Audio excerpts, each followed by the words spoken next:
Welcome to the Wirecard Saga, a podcast with Tom Fox and Mikhail Ryder-Gordon, Managing Director of Institutional Ethics and Integrity at Affiliated Monitors. Over this podcast series, we're going to take a deep dive into the Wirecard Saga to see where it may take us literally across the globe. Mikhail Ryder-Gordon and myself continue our exploration of all things Wirecard with in our episode number 22, Junction. We take a look at Russia influence, Oliver Hargreaves, OneCoin, Alucci, and Kurtz flies for fresh air. I know you will enjoy this episode.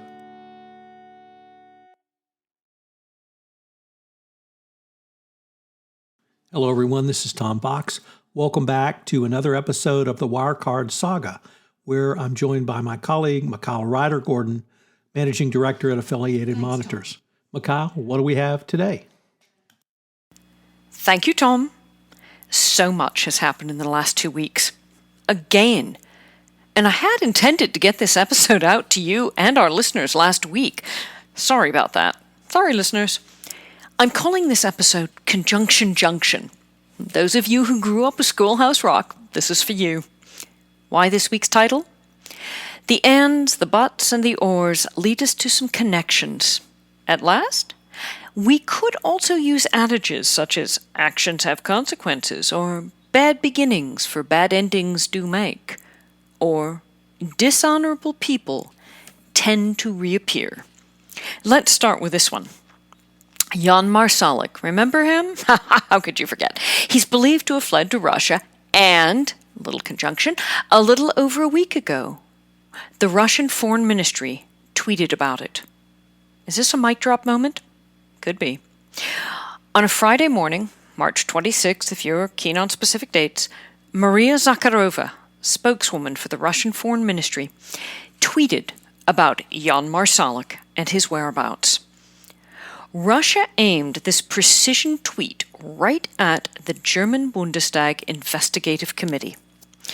Zakharova tweeted, quote, "Speculation about the allegedly close relationship of the managing director, J. Marsalic, with the special services of Russia is causing confusion. We warn Germany against politicizing this history." Warn? Oh, really? I don't know that it can be said Zakharova's tweet received quite the response the Russians may have intended. The IC seemingly was not intimidated. MP Jens Zimmermann, the SPD chairman of the IC, read the tweet out loud to the committee, in chambers, and subsequently told the German press agency, quote, "Today's statement by the Russian Foreign Ministry burst into our deliberations of the Wirecard Investigation Committee like a bomb. Why the Russian government now feels compelled to take the steps raises new questions. Instead of a clear rejection of possible connections, the Bundestag is apparently supposed to be intimidated by this warning revelation." IC MP Matthias Hauer went even further and told the same press agency, "We are certainly not impressed by a Russian government tweet. I suppose the other groups see it the same way." After the tweet, a representative of the Chancellery was asked in a non-public meeting whether the Chancellor's office knew where Marsalic was precisely. Whilst the timing of the Russian Foreign Ministry's enigmatic tweet isn't yet fully understood, the veiled threat does tell us that inquiries in Germany, Austria, the US, Britain, Singapore, and elsewhere are indeed making sound progress. In fact, as you'll hear in a moment, aggregation of information and the unique juxtapositions that are emerging from it and are underscoring some of what we've known for some time and drawing attention to the scale of this global money laundering machine that was Wirecard. I mean, really? The multi-billion fraud is almost becoming just an unfortunate byproduct. The other thing this tweet from Zakharova helps to confirm is that Marsalic was a Russian asset of at least sufficiently high enough level use to warrant a spontaneous declaration from the Foreign Ministry itself. Sadly for amateur spooky Marsalic. Gone are the days of Blake and Philby, when service to the Soviet or Russian Empire guaranteed a middling dacha, a pre-retirement job of authoring tedious analytical reports for ministers who rarely read them, and ultimately a hero's plot in the Troyekurovskoye or Kuntsevo cemeteries. Libahaba Marsalic sits in the Russian motherland as really nothing more than an unfortunate loose end. His was the rise of the former dropout IT manager who happened to land at a company with a CEO who wanted to make money at any and all cost. Marsalic was willing to launder money for the truly, deeply reprehensible, and knew how to camouflage digital transactions to obscure the origins of said money, and that made Wirecard profitable. But Marsalic isn't the first to know of such methods, and he doesn't seemingly offer useful skills beyond this. There's been nothing to suggest Marsalic would be of any use to either Unit 74455 or 26165. Those are Russia's GRU's hacking units. So what will the fancy bear do with its Austrian sausage that grows staler by the day? Oh, Jan, you really didn't think this through, did you? Spooky!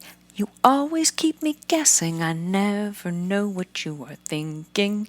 And for the one listener who just tuned in for the first time, I'm speaking of former Wirecard COO Jan Marsalic. Go back to episodes 1 through 21. Okay, let's stay on the theme of Mr. Marsalic, because halfway around the world, just a day before the Russian Foreign Ministry tweet, another Wirecard associate was found guilty in U.S. federal criminal court. Actually, 2 associates. Remember Ruben Wiegand, German national, and Hamid Kalmi Ray Akavan? Go back to episodes 2, 4, 5, 7, and 10 if you can't remember these 2. They were the ones closely tied to former Wirecard exec Detmar Nokelman, our thug executive, former CEO of Wirecard Payment Solutions, business partner with Bulgarian Christo Georgiev, he with deep ties to Bratva, that's the Russian mafia, and tied into dirty Cypriot-based bank Saga Bank, and Georgiev and Nokelman tying back to Wiegand. Okay, remember all of this? Have I covered the cozy relationship between the Russian FSB and Russian organized crime yet?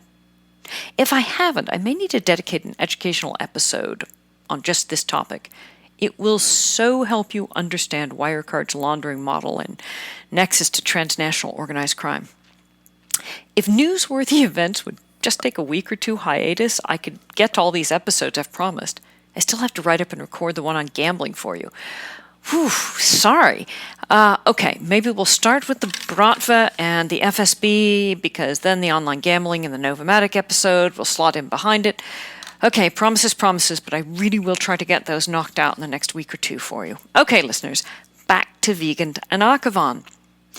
If you are struggling to remember what these 2 idiots got up to, they were indicted last year for scheming to deceive U.S. banks and other FIs into processing in excess of $100 million in credit and debit card payments for the purchase and delivery of marijuana products. Cannabis, technically. Remember FBME and Wirecard New Zealand? Remember I told you how lucrative it can be for processors who know how to evade the major credit card companies' fraud detection systems and their transaction scanning that looks for illicit products people are attempting to buy with their credit and payment cards? Akavan and Wiegand were great at recoding online cannabis purchases as being for, say, pet food, florists, and how can you forget Happy Puppy Box, huh? Yeah, now it's coming back to you. Okay, so Akavan and Wiegand worked with others, call them co-conspirators, to create phony merchant accounts and establish Visa, MasterCard merchant processing accounts with, call them one or more offshore acquiring banks. Then they'd use the dozen-plus fake merchants as covers to process debit and credit card purchases of cannabis products. Now, what was shown in the trial evidence was a brilliant little piece of deception they cooked up. Akavan and Wiegand put those pesky tracking pixels that online platforms and digital advertisers just love to embed in websites, cookies, pixels, trackers, beacons, all those irritating attempts to violate your personal privacy and track your behavior across the web? Well, they used online tracking pixels to further the obfuscation of the pot purchases, because customers, presumably frequently stoned, would later look at their credit card statements and then be confused by a charge that appeared they'd placed with Happy Puppy Box. Invariably, said high customers would then ring their banks to ask what the heck this charge was about, and end up admitting they'd bought pot. Well, that could threaten the entire scheme for Vegan, so Akhavan and their colleagues, they reduced the chance of this happening by devising a scheme using online tracking pixels to track which users had visited the company's website. If a company customer had visited the company's website and went to the URL listed on their credit card statement, they would automatically be rerouted to a web page connected to the company so that the customer would understand what the real purchase had been for, i.e. cannabis, right? Stoner looks at the web page and goes, "Oh yeah, I forgot. Brownies, cookies, oil, that blunt. All right." However, in order to hide the scheme, our criminals had to ensure that if a third party, such as a bank or credit card company investigator, visited the same URL of a phony merchant, they would not be rerouted and would therefore be unable to discern any connection between the phony merchant website and the company and/or the sale of marijuana products. Hence, the tracking pixels. Brilliant. All right, I know these guys not only engaged in fraud and are tied into some serious organized crime, but you have to give them kudos for engineering this genius little reroute. Okay, all this to say, a U.S. jury on March 25th in New York's Southern District in Judge Jed Rakoff's court, yes, I'm a member of his fan club, found both Vegan and Akhavan guilty. It took them no time at all. Are we surprised? Akhavan and Vegan were each convicted of one count of conspiracy to commit bank fraud. Whilst sentencing will be in June, just for those not up on the U.S. Attorney sentencing guidelines, their respective convictions carry a maximum 30-year prison sentence each. Now, I doubt they'll be sentenced to the full 30, but it's still a yawning number of years they likely face. 7 to 10, maybe?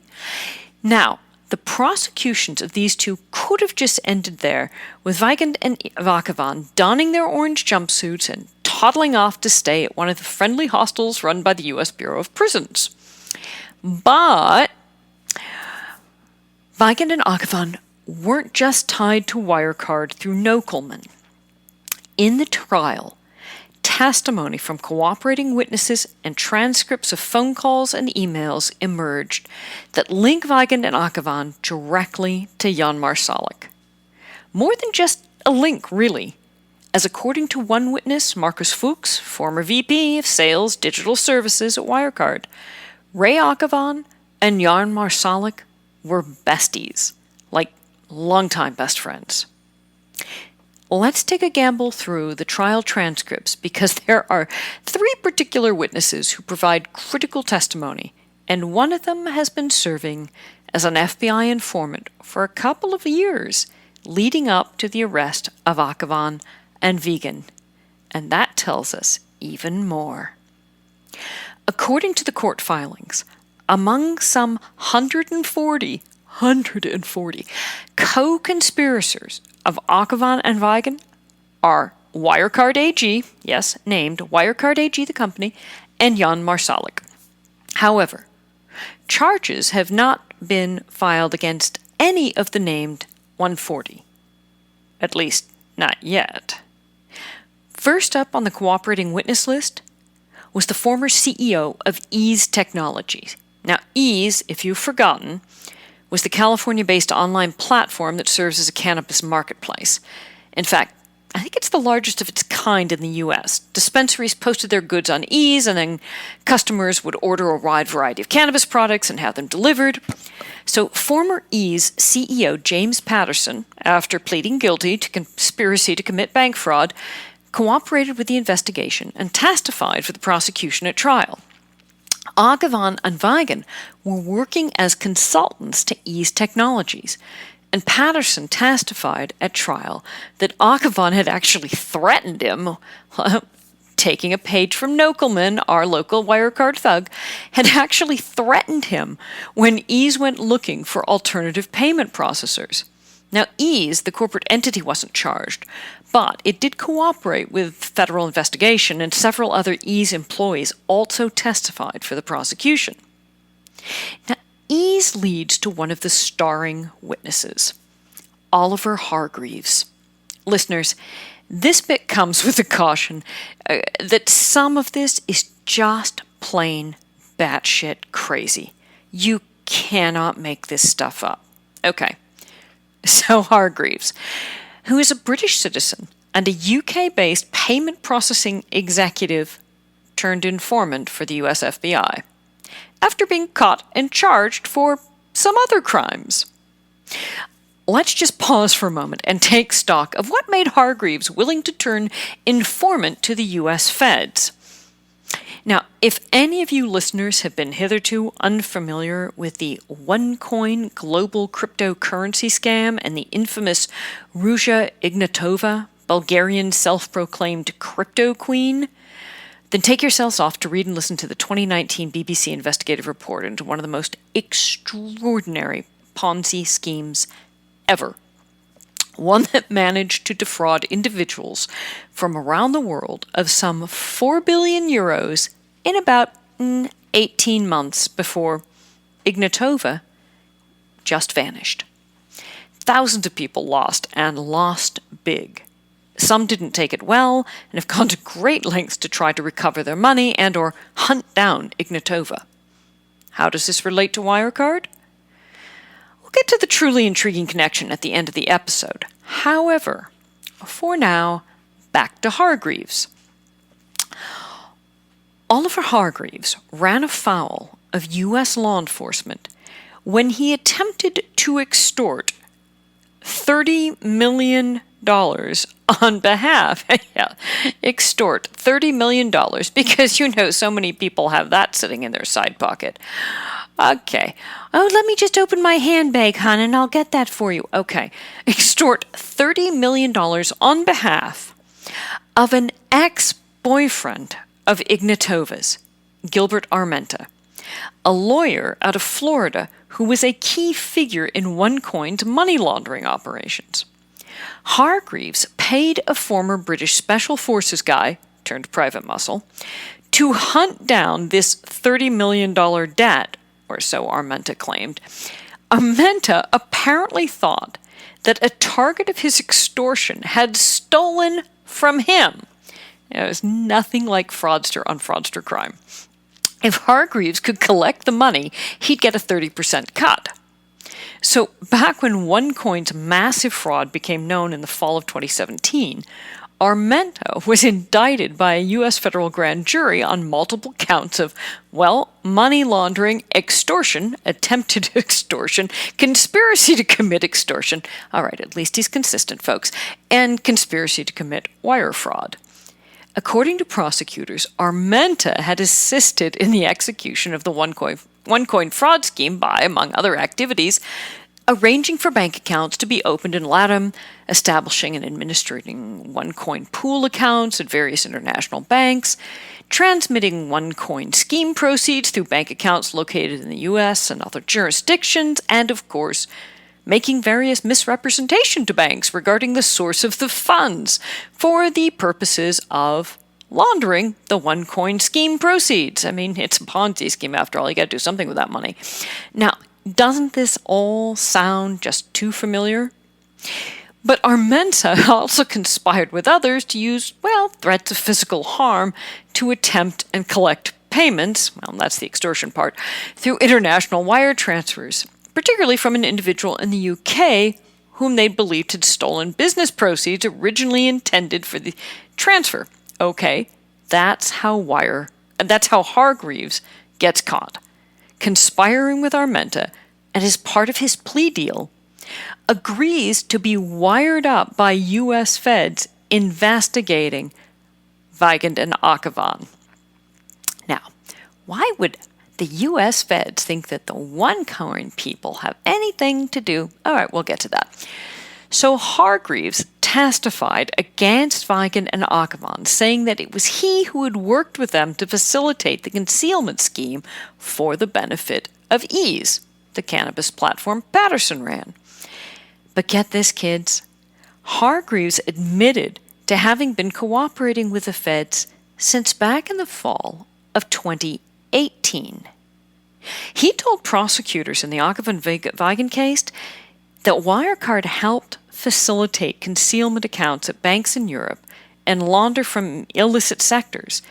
In the trial, he told of first getting involved with Ease and its need to conceal processing its customers' payments for pot back in 2017, when, wait for this, he was working for a Malta-based payment processing company that helps sectors like pornography and gambling.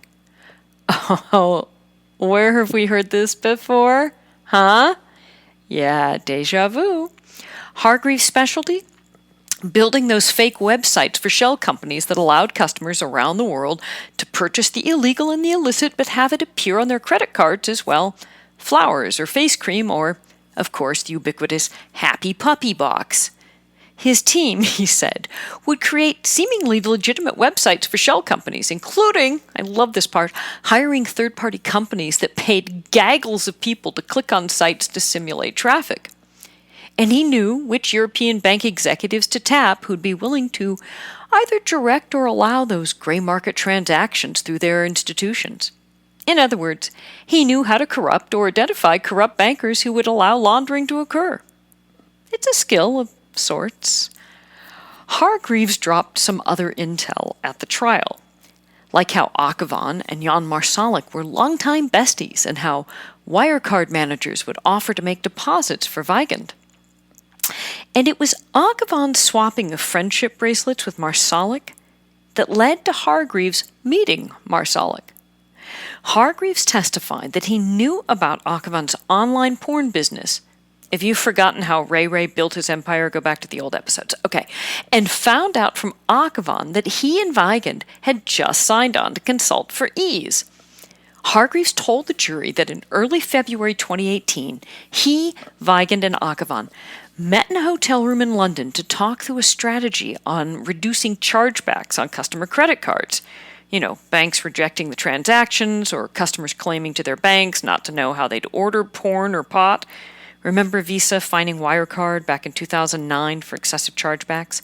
Go back to episode 3. Who showed up at this hotel strategy meeting in London?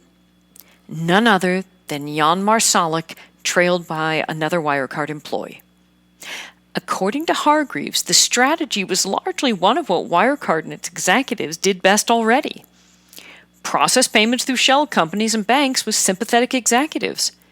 This tried and tested formula was ultimately presented to Ease, and Hargreaves given the go-ahead for him and his team to organize shell companies, complete with fake business plans, forged website traffic, and even, I so love this, customer service phone lines.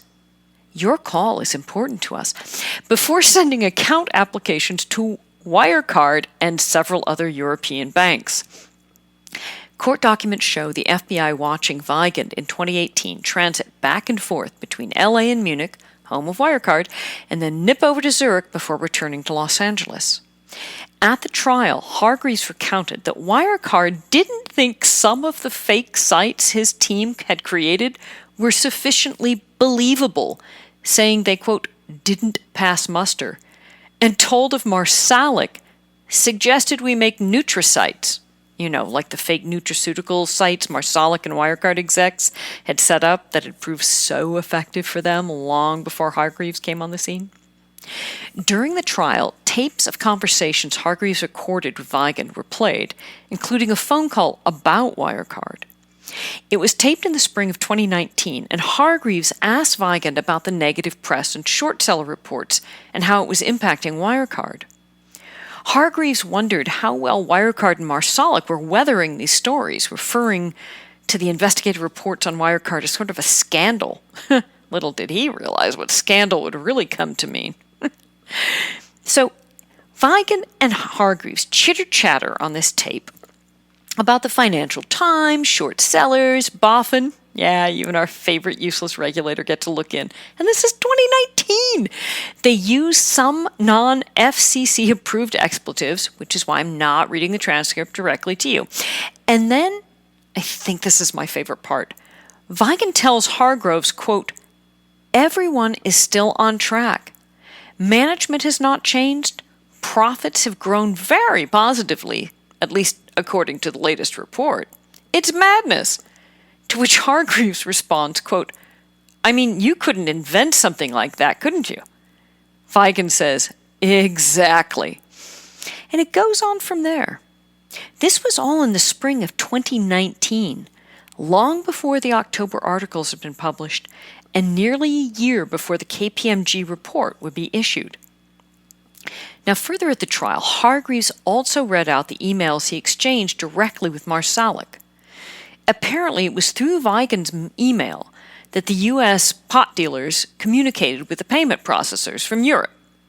Now, Hargreaves read extracts from his messages with Marsalic, evidencing Marsalic excoriating Hargreaves for using Proton Mail, end-to-end encryption, and it does self-delete, and instead tells him to send messages to EU processing, saying, "This is Vigan's email address."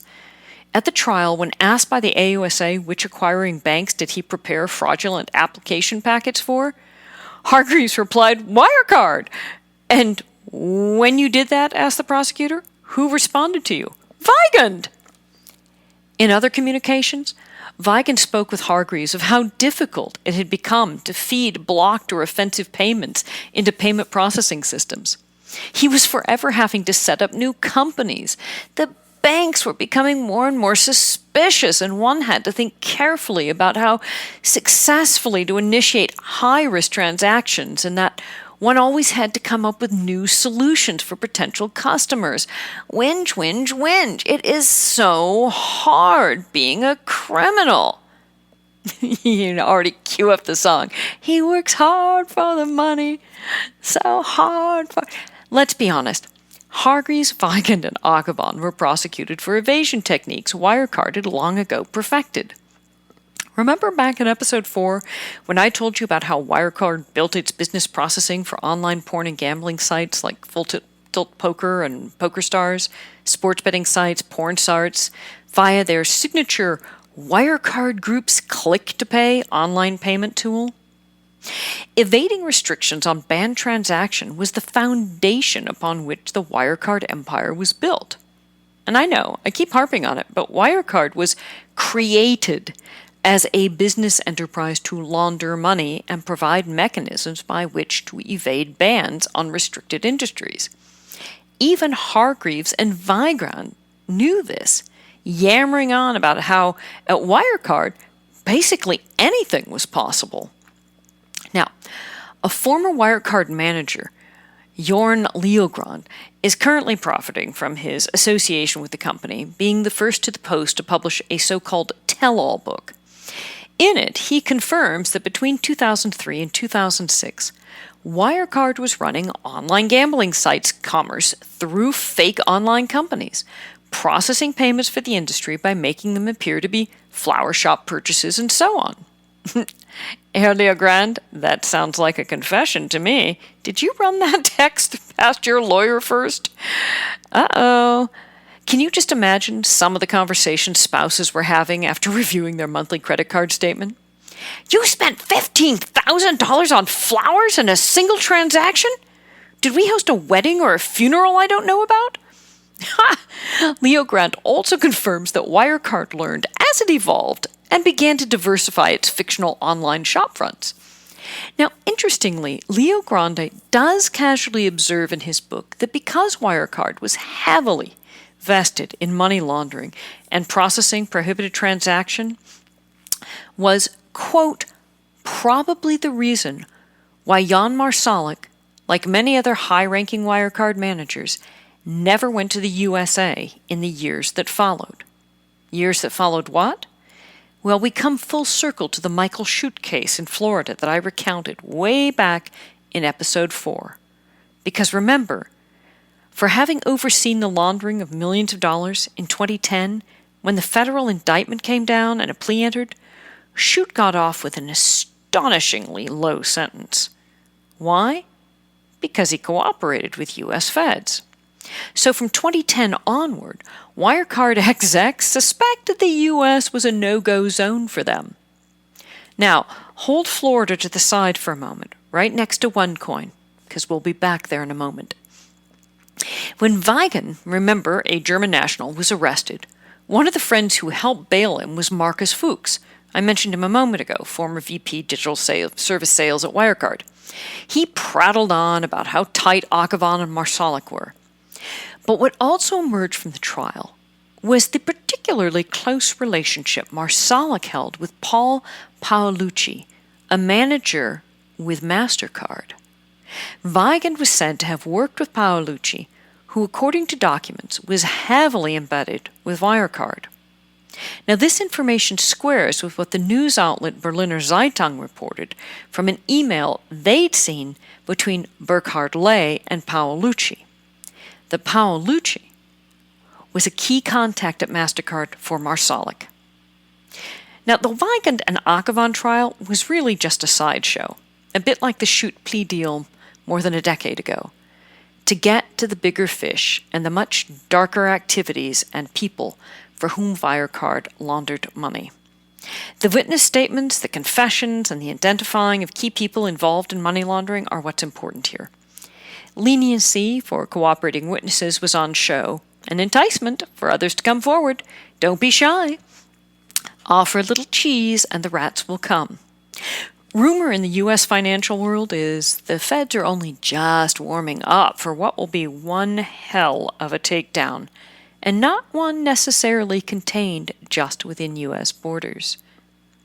Now, I haven't taken us down the rabbit hole that is North Korean sanctions busting and money laundering via drugs and arms trafficking, cryptocurrencies, and in-game gold farming. But let's just say Marsalic was not particularly discriminating with respect to clients Wirecard was willing to serve. Marsalic may have overseen this alternative economy housed within the corporate shell of Wirecard, but it was paid for by some of the least forgiving organizations on the planet. Now, remember back in episodes 3 and 4 when I told you about the close ties between Wirecard and Cyprus-based FBME Bank? And recall in episode 13 I gave you a brief backstory on the former FBME exec Andreas Kazamias, who specialized in concealing the nature of payments being processed, who moved over to Wirecard New Zealand, and how FBME and Mudalal al-Khoury, a Syrian-Russian banker, would be transformed into what was thought to be the dirtiest bank on the planet for a period of time, and how this all linked back to Wirecard via any number of different avenues. Okay, let's just step back into Florida for a moment. Former headquarters of Michael Shute and the Wirecard shell companies that link back to the UK and elsewhere.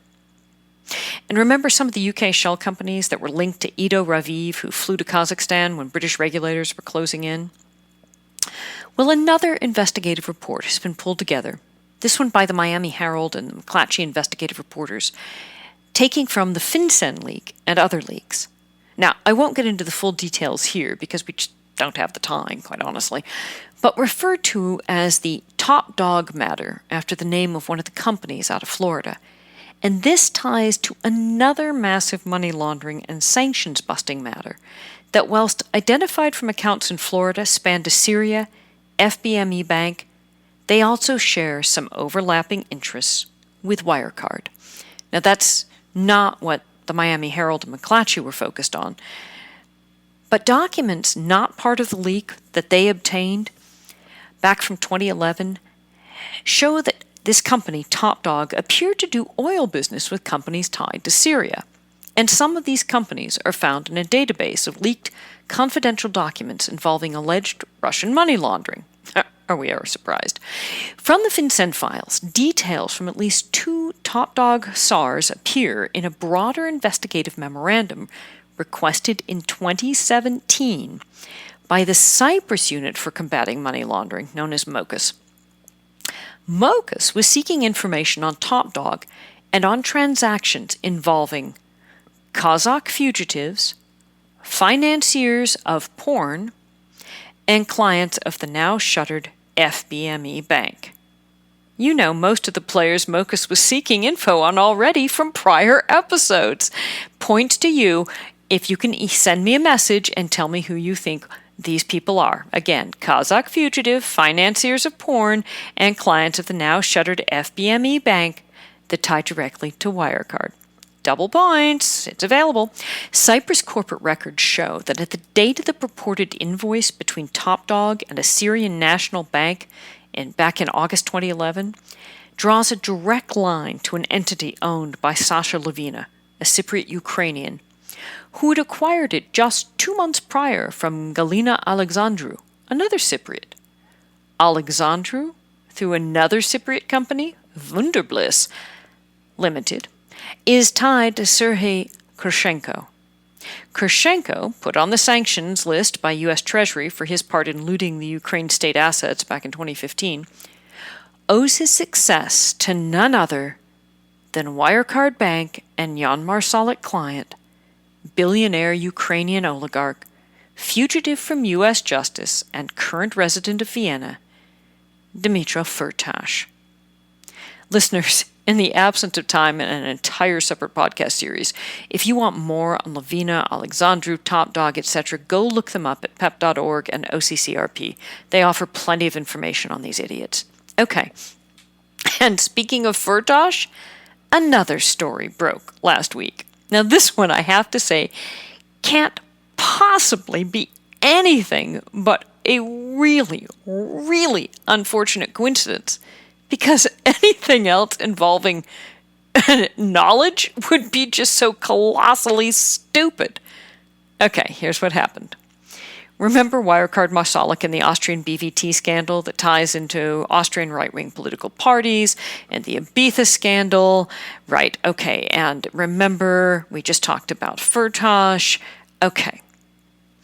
And remember, the Ibiza scandal brought about a crisis for Austrian Chancellor Sebastian Kurz a couple of years ago. He got back in the saddle and is holding on to the chancellorship even as the latest BVT and Wirecard scandal unfold, and the Novomatic scandal. And they shake the very foundations of his party and political relationships. So what happened? Austrian investigative news outlet Zaksak happened to be reviewing Chancellor Kurz's travel itineraries and couldn't help but note that Kurz took a day trip to Israel at the beginning of March of this year. And he happened to fly not on an Austrian carrier, no Austrian Airlines there, but via a private chartered jet. Only it transpires the jet belonged to none other than Firtash. Yes, that Firtash. Fugitive from justice Firtash. It's strange credulity to think Kurtz's people would have allowed him to rent from Firtash if they'd known who owned the jet. But then again, now, the Chancellor is claiming they booked the chartered flight via an operating company, Avcon Jet, and that Avcon just looks at available jets from owners who offer them up when not using them themselves. But let's face it, this looks so bad. And it seems a little obvious. Why? The jet, a Legacy 600, is decorated with the Ukrainian national colors. Firtash lives in Vienna. Oh, and then there is the fact that the business jet formally likely belongs to Avcon, and Firtash are one of his companies acting as a lessee, but Avcon advertises on its website its home base as being Vienna and Kiev. Firtash was arrested in Austria in March 2014, but was refused bail of €125 million. The US is demanding his extradition. He's tied directly into Wirecard with dozens of accounts set up for him by Marsalic. The US is demanding his extradition, and the Chancellor of Austria is flying on the guy's jet. Awkward. So let's stay in Austria for a moment, because yet more information has come out on the BVT scandal as it relates to Wirecard and Marsalic. Just over a week ago, it emerged that yet another BVT employee was working on the side of Wirecard, at least in terms of passing along confidential and classified information. A raid by investigators on the home of a BVT IT technician turned up dozens of mobile phones, in excess of 50 of them. Why does this matter? What does it have to do with Wirecard? The technician's expertise was sucking out data from mobile devices, and the technician is now suspected, having been arrested, of having read, passed on, and sold the data from the mobile devices. And they also found a nice fat USB drive full of things, full of data. And where did those devices come from? Senior Interior Ministry and Cabinet staff. Quote, affected people remember that they handed over the damaged devices to save data, but the BVT technician claimed that this wasn't possible and promised to destroy the devices. He probably didn't. Prosecutors suspect that this guy sucked all the data read out of the mobile phones and passed them on to none other than our other two dirty BVTers, including former department head Martin Weiss. And we know what Weiss did with all this juicy information. He handed it over to Wirecard and Marsalic. Ah, Austria, get your house in order. This is so painful. All right. These days, no episode would be... So we're going to go back across to Germany. These days, no episode would be complete without a check-in with the German Bundestag IC, right? We sort of opened with it, but we sidetracked. First up, more from EY. Recall last episode saw EY, after testifying to the IC, having left a distinctly bad taste in the IC's mouth with their claim to victimhood, refusing to admit failures, and withholding information that they suspected fraud at Wirecard dating back to 2016. And now it emerges they knew a tad bit more than they initially failed to mention. Christian Ort, professional practice director at EY, right, had been at the hearings the other week and pretended to hear most of the names and events related to Wirecard that the IC asked him about as if they were entirely new to him. This feigned surprise by Ort raised suspicions within the IC that EY had something to hide. Now, EY's behavior was met with, let's face it, incomprehension, especially since EY also claimed that it had pointed out certain irregularities in the lending of Wirecard Bank and claimed it expressed criticism of the excessive behavior of Wirecard AG's managers with respect to Wirecard Bank. Well, at least as far as Wirecard AG on the decisions of Wirecard Bank. But as it has emerged, many consulting services to Wirecard that EY invoiced for remained unpaid. Oops. And in a tranche of documents that was regurgitated onto the IC's lap from EY, the roles of some of the EY consultants related to Wirecard remain, shall we call it ambiguous? EY apparently had taken the IC's request for information on Wirecard as being adverse to their best interest, so they did what is not uncommon in litigation. That is, engaged in the rude practice of handing over volumes of requested documentation in no order whatsoever. They just vomited random data over to the IC with no indexing or organization. But as the IC has been combing through this information, they have stumbled upon some troubling email correspondence and documents. And all of this, of course, was regurgitated about EY from EY's tranche of documents related to Wirecard audits. For instance, EY consultant George Fichtelberger, oh, that's unfortunate, isn't it?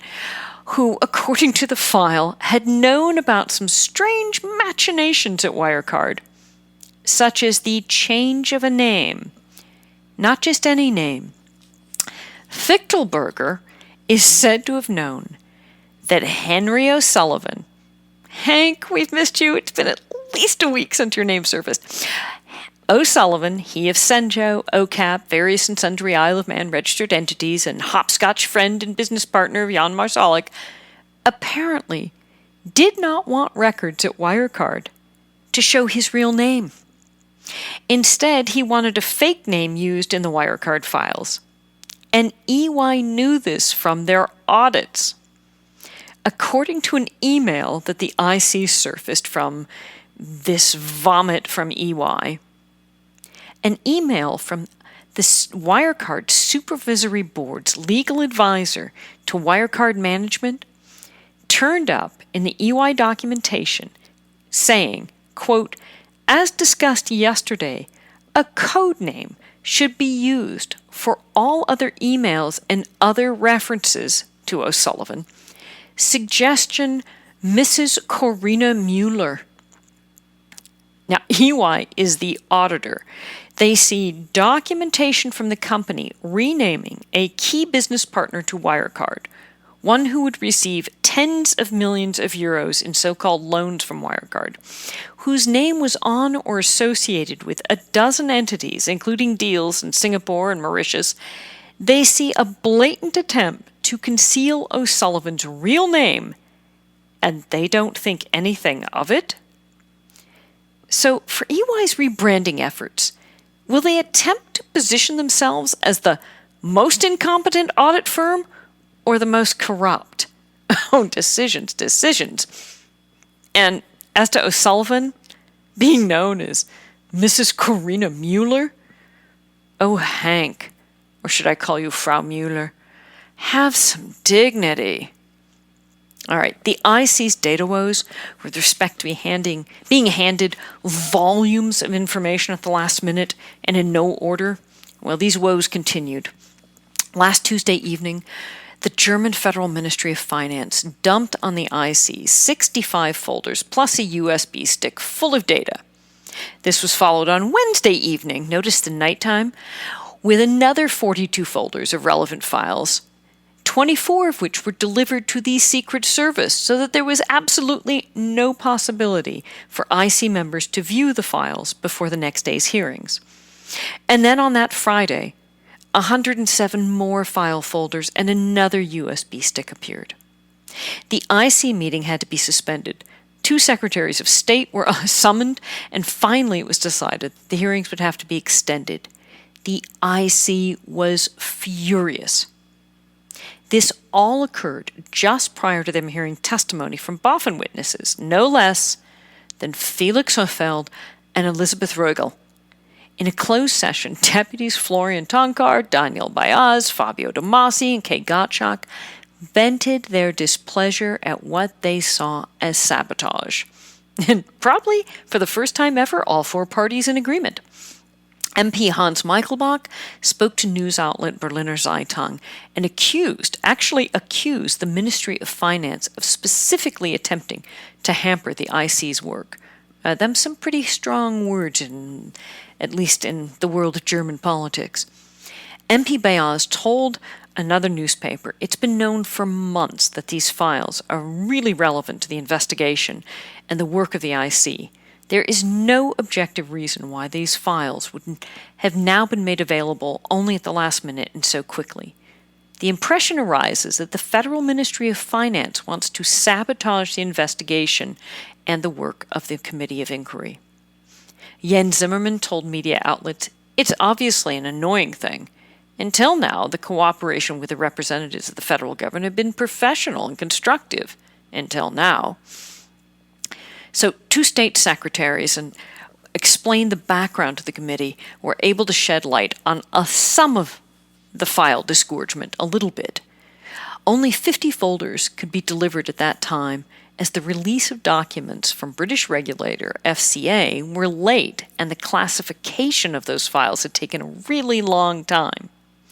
Now, nonetheless, opposition and CDU party members of the IC were visibly upset. There was talk of an own goal by the Ministry of Finance and an attempted foul play against the IC. Because there is no way of comprehensively sifting through the files in such a short period of time. I mean, to understand this, the entire IC hearings were supposed to be over this month, in April, early April. There may still be really relevant information and important clues in all of these folders and documents about the role of BaFin, for instance. And there's still being more files to come.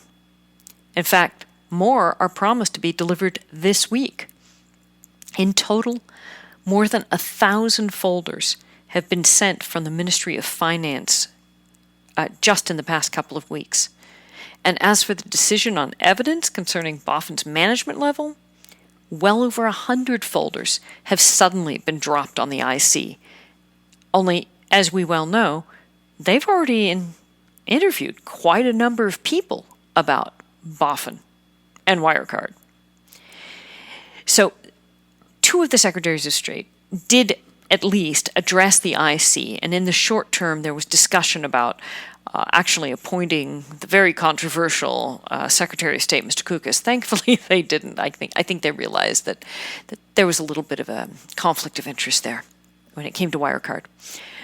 However, they did decide to summon employees of the Ministry of Finance who were responsible for this and demand some answers. But because of the delayed delivery of the files, the IC schedule is now a little wobbly. Why? The IC is under considerable time constraints because of the forthcoming Bundestag election. The governing parties have to end the taking of evidence, well, ideally, the end of this month. However, Finance Minister Schultz, who has his own election ambitions, has kind of cheesed the entire IC off because of how slow he's been to respond to their data requests. In fact, for example, a hearing of the bank supervisor, Rosler, was only made available to the IC after the hearings of the witnesses, even though he'd already been at the Ministry of Finance for months.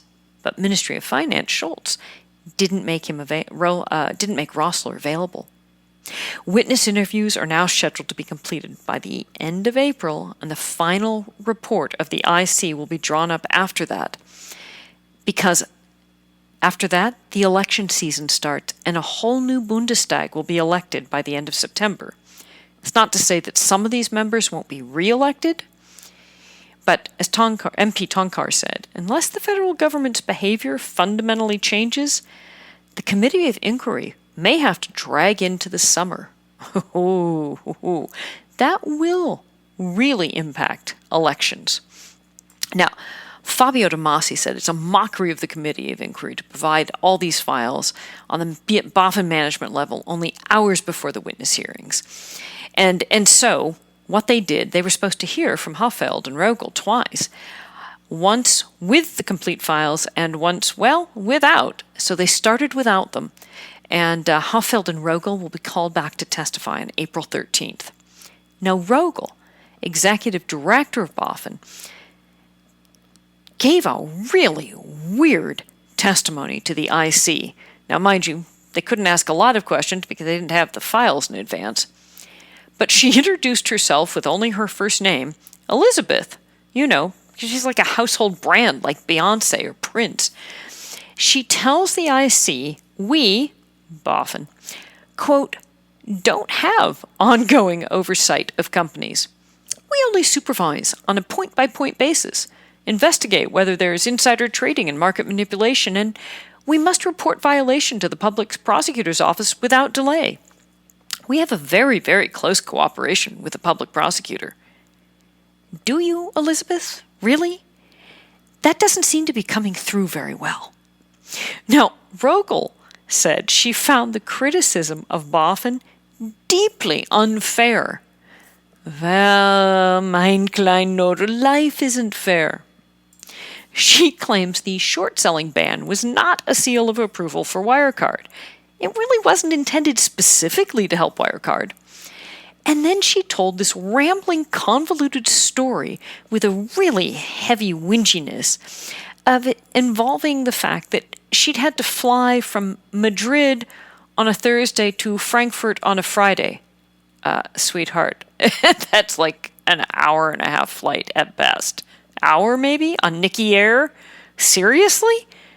My commute across town is longer than that.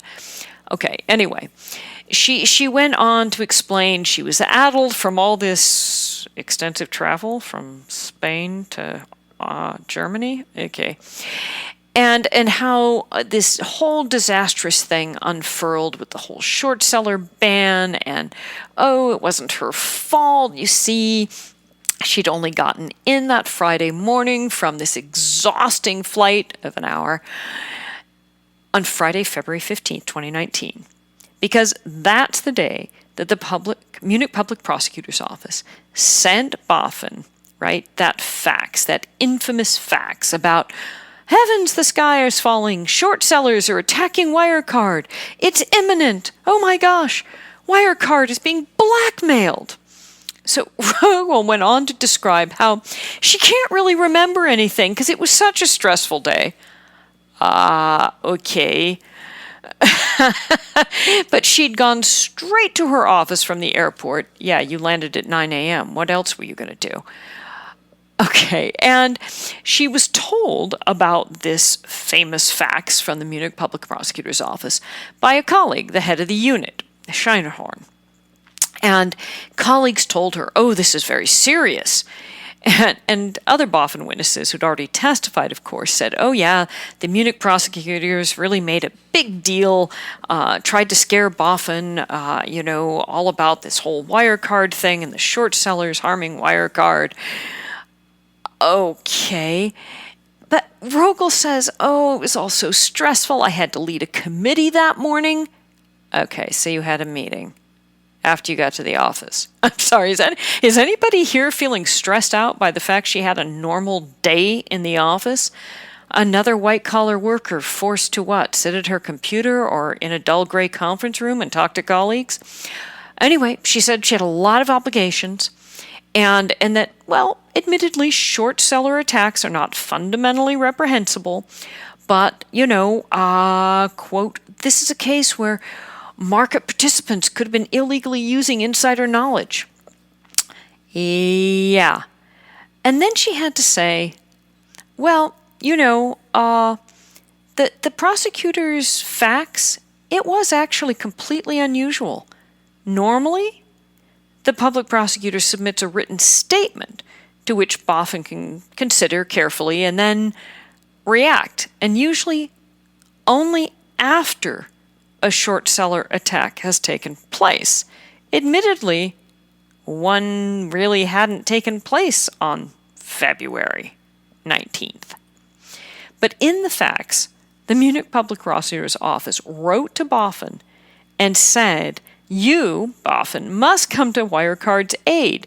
Quote, there have been one or more calls, phone calls that is, from Bloomberg employees in the last few days. Okay, so attack is a slow-moving thing, including to compliance officer Jan Marsalic. When did Jan Marsalic become head of compliance? Nobody thought that's unusual. When we look at Wirecard's executive site and we look at the list of executives, his title isn't compliance. Bloomberg is calling for an amount of 6 million euros from Wirecard. Otherwise, an offer from the Financial Times will be accepted. Okay. The offer from FT employees was that Bloomberg should join their negative coverage of Wirecard, and then somehow everybody would financially benefit. Although, as the fax itself said, FT or employees earned significant sums of money through their negative reporting on Wirecard. But where did they get this information? The only source of the information, and this is from the Munich Public Prosecutor's Office, okay? This is like a USA or Crown Prosecution Service in the UK, okay? Gravitas here.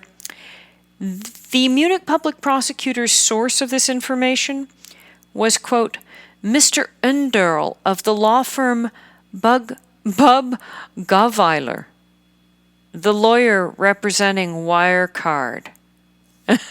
Oh, wow. What law school did those prosecutors go to? So, Hoffeld, according to the IC, did not read the facts prior to BaFin's decision to ban short sellers, but neither did Rogel. She said, no, I asked fellow employees, And, well, they didn't doubt that. I mean, how could they doubt the public prosecutor, right? The prosecutor wouldn't act on the basis of dubious evidence, right? So Rogel, I love this. She is like the second in command of all of Boffin. She doesn't get around to reading any of this. And in fact, she leaves it to her colleagues at Boffin, the lower level staff. And what's more, the one Boffin short-selling specialist, Jean-Pierre Bouchard, he wasn't even there that day. Why? Because, as Bouchard had already told the IC, I want to say I'm not responsible for the ban on short-selling because I was in dental treatment on the day of questioning. That's right. He was getting his teeth cleaned. As MP Matthias Hauer asked him, there's a ban on short selling. It's an unprecedented event. And you're sitting at the dentist? Didn't your colleagues at Boffin call you? Didn't Rogel call you? To which Bouchard replied, well, they have representation and they can rely on that. And you know, Mrs. Rogel, Frau Rogel is competent, and you know, the prosecutor wanted to keep the information in a tight circle, and so they didn't bother to call me. In fact, Bouchard didn't speak to any of his Boffin colleagues all that weekend. It was only the following Monday he sat down and read the files. And Rogel didn't do anything that weekend either. Florian Tonkar asked her, didn't it occur to you to pick up the phone and call the Bloomberg editor-in-chief and confront him with the facts? But Rogel seemed, well, like a deer in the headlamps of the Munich public prosecutor's office.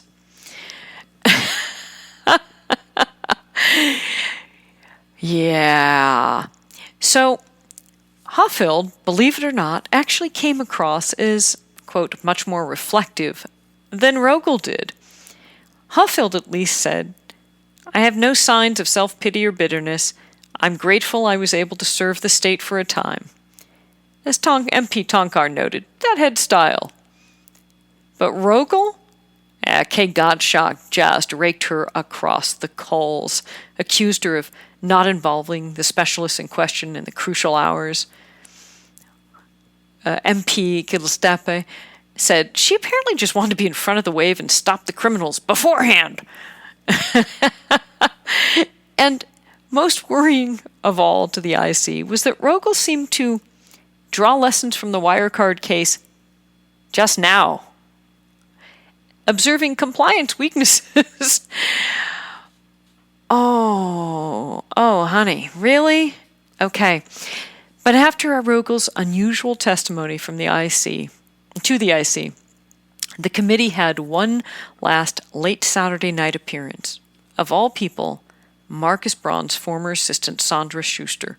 Schuster told the IC that the former president of the German football club Bayern Munich, Uli Hoeneß, and chairman of the executive board of Bayern Munich AG, an offshoot of the football club, Karl-Heinz Rummenigge, were also frequent and welcome guests at Wirecard's Onsheim headquarters.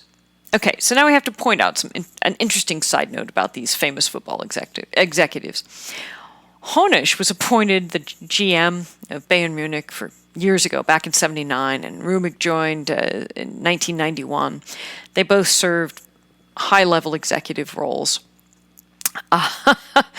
And what happened?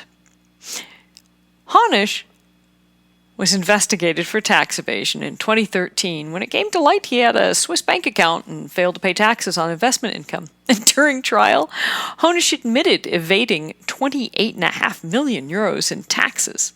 He was found guilty of 7 serious counts of tax evasion. He was sentenced to 3.5 years of prison, of which he served very little. And he resigned. But I wonder if Hoeneß maintained accounts at Wirecard. regular visitors to Wirecard and Braun's office. And following Schuster, the Munich public prosecutor spoke to the IC. Let's hear the stunning words of the Munich public prosecutor who is currently investigating Wirecard. Again, kids, you can't make this stuff up. Hildegard Baumler-Hossel, let's call her Hildy, Munich's chief prosecutor in charge of Wirecard, told the Bundestag IC in describing the job of the public prosecutor in Germany, and this is a quote, "I say to my young employees when they start, we are not American prosecutors. I do not want the highest possible penalties to come out of this. We don't want to put anyone in the pan. We want to know the truth." No, Hildy, we'd really like to see some serious penalties, the dissuasive kind, and we'd like to put quite a number of people in the pan, so to speak. You could carry on meekly in the face of this massive transnational organized criminal laundering, corruption, and political ineptitude case, or you can take a page out of the U.S. prosecutorial manual and start taking names and ripping throats. And that, folks, is all we have for Wirecard Episode 22, Conjunction Junction. Thank you so much to my good friend and host, Tom Fox, Compliance Evangelist. My thanks to the award-winning Compliance Podcast Network. I'll be back next week with another episode, and I guess it's time to finally talk FSB and Russian Mafia. So, something to look forward to. All right, listeners, thanks, and we'll see you soon. Take care. Bye-bye. Hello, everyone. This is Tom Fox. I'd like to thank you for listening to this episode of the Wirecard Saga.